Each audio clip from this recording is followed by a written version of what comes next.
Oh my god. That'd be Yeah. fun. All right, Tommy, you're up. Go Oh, for all it. right. We'll start at goalie. We got Pull my up the guy. footbin squad builder. That's exactly what I'm doing. Eric Van der Sar. No. $0 transfer market fee. Incredible Legend. deal. Legends. I have our guy from the a few weeks ago, Mike Magnon. Okay. I gotta bring up all the salaries too, but he's around like 27 million. And we were talking about him as goal of the year because of his what I believe is the best metric when you're thinking about goalies. His basically how many shots, how many goals he saved based on the quality of shots.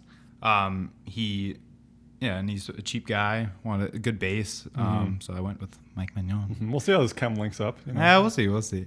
Center back pairing, Koulibaly. Oh. Koulibaly, I think, is one of the more underrated players in the world. I think One of the most linked players in the world to always leaving, but always never leaving. Literally always never, leaving, but never has leaving. left Napoli, and I feel like that's why he doesn't get the recognition sometimes, is because he's never left to a bigger club.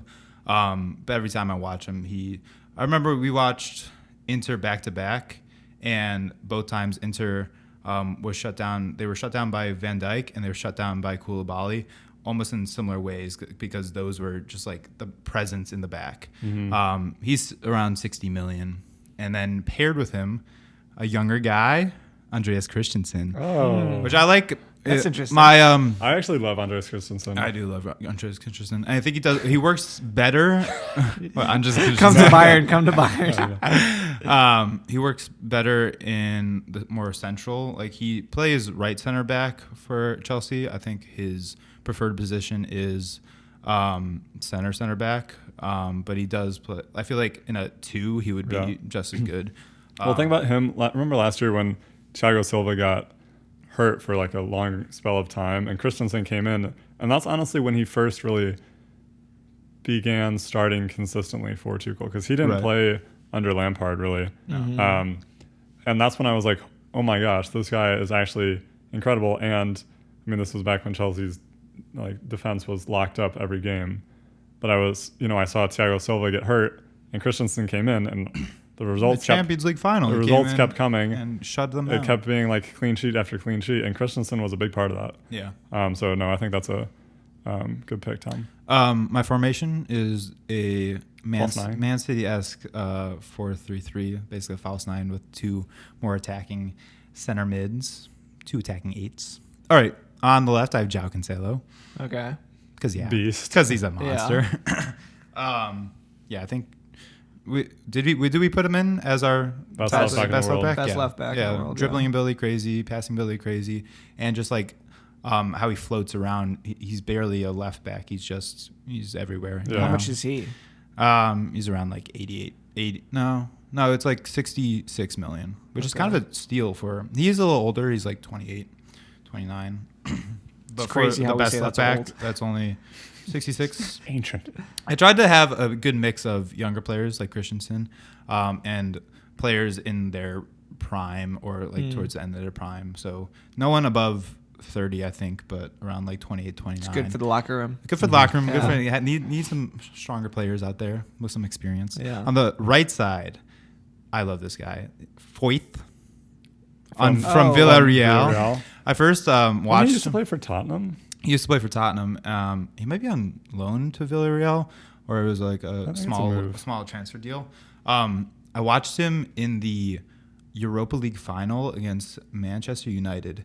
Dude bashed his head and had just like a massive bandage all over, and he had one of the better games I've ever seen. Because it was also because you could see him every time he was on the ball because of his massive bandage, but he was getting stuck in, and it was awesome. Get him in the team. Put him in. Honestly, when players get their head like wrapped like that, they play so well. Oh, yeah, they play incredibly well. Yeah, well, they're like, I'm already hurt. I'm just they got the going for it. they're just adrenaline gonna flowing. go for it. Yeah. Wait, but does he play center back or does he play right back? I've only seen him play right back. I think he can play right and center back. I think that's interesting because I think at Tottenham he played center back. So, that could have been him finding his form on the right flank. Tommy's gonna make him play right back. Well, I put him in as more. Tom, you're going to bash his head before every game. I'm just a crazy man. Get out there and play. Terrible. No. I won't do that. But he's a more defensive fullback, and João Cancelo is going to be the guy that goes forward. In the center, Koulibaly. Koulibaly, one of the better younger talents in the. He's super young. He's super young. He's 19, maybe 20.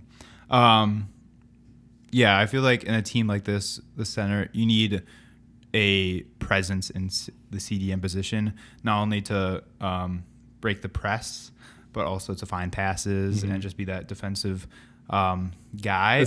Is he like a really like lockdown CDM though, or is he more like floaty?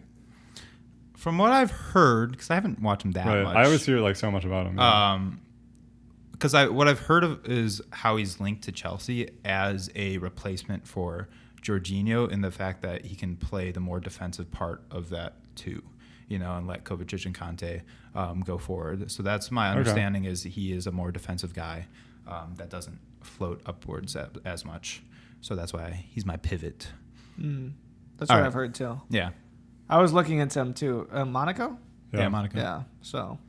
On one side, one center mid is Bernardo Silva. He's going to go crazy. On the other side, Nkunku.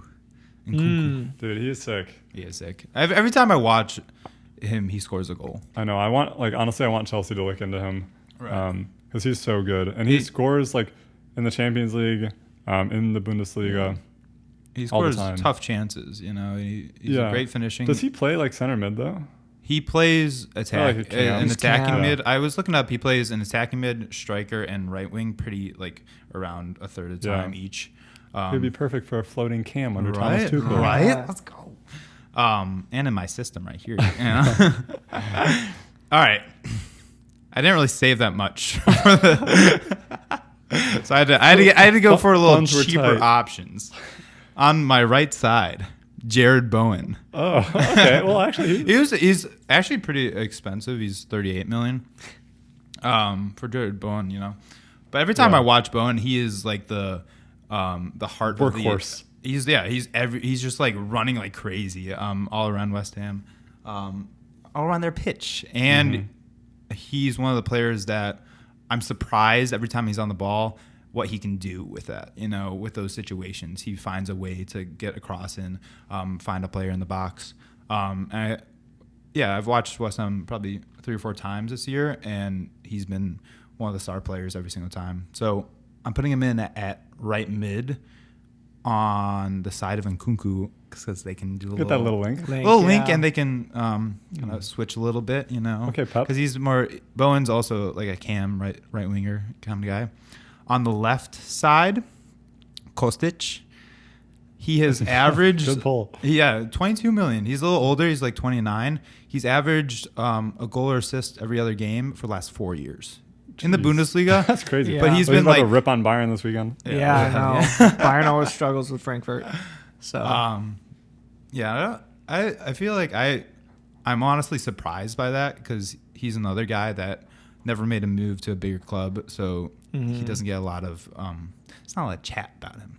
Yeah. But those are crazy numbers, and I feel like I need a little more you need some goals. Age in my attack, and I need goals. Who's going to give me the most goals? Alexander Isak. Hell yeah. Bro, really? but I feel like, yes, he is good, and he has like a good. He is good. Yeah. And I was looking at his he's highlights. like so cold this year, isn't he? yeah, he's very cold this Is he year. He had like actually? 7. Tommy, dude. He had like 17 goals last year, and this year he has like maybe 5, 4. I got tricked by the YouTube compilations where he's going crazy. Stay off the internet. But he did have a very good Euro too. He got a good No, Euro. yeah, I think I like those are good. I mean, he is having an off season or whatever, but he has really good potential. Yeah, and also for your team, you have like some smaller guys who are a little bit more quick, and he's quick as well, but more importantly, is kind of a bigger body. He's a little bigger body, get but up in he's the air. also He can get has some the strength in there. right, has the ability to turn in quick situations, which is going to happen when we play each other. Joe Gomez is going to eat him up. Yeah. Well, Nice. actually, he didn't he is linked, or he is linked to Arsenal. Yeah. I feel like Arsenal are with Lacazette and Aubameyang already left Lacazette planning to leave. They're always linked up with these strikers these days. But Isak could be a good guy because he is kind of that bigger body who's also quick on his feet. Yeah. So. I Good think team. That's my so. club. I'll compare it real quick, just my thoughts compared to Yeah. Max's team. Yeah. It's a little bit more well-rounded, Thank you. I tried. but also not as the attacking strength that Max has. That's but fair. It would make for a good game, honestly.